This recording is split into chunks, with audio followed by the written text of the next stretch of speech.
हमर नाम है स्वप्निल। हमर गाँव में उजान।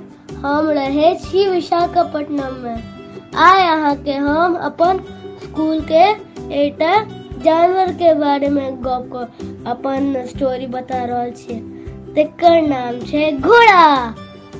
एकटा घोड़ा रहे छला अपन पत्नी और अपन बच्चा सने। ओकर बच्चा के नाम रहे डोडली। डोडली अपन ओतऽ रहे छला नीक से, हरदम खुशी रहे छला। और ओकरा नीक वाला खानाओ भेटे छले। अपना सब ओकरा संगे हरदम खेलाइ छलिए। तो एक दिन स्कूल के प्रिंसिपल मैम जे अपना सबके रहते ओ कहलखिन कि डोडली के अपना सब दोसर स्कूल में दऽ दै छियै। ओ अपना सबके इनाम देत। दऽ देलखिन, इनामो भेटलैन। पर अपना सबके नहीं नीक लागल।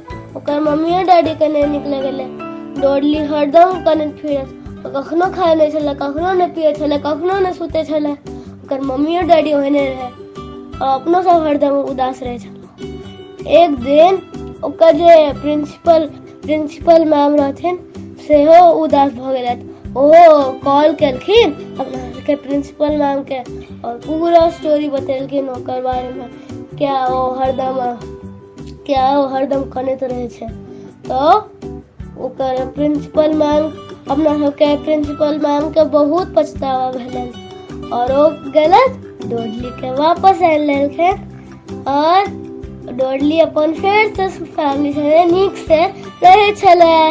अपना सब खुशी भ गेलो और हरदम ओकरा संगे नीक से खेलाइ छलो, आबै छलो। और मोरल ऑफ द स्टोरी छै कि कखनो कोनो जानवर या तो इंसान के पेरेंट्स से बच्चा के नहीं दूर करबाक चाहिए, नहीं तो पाप होय छै। Thank U.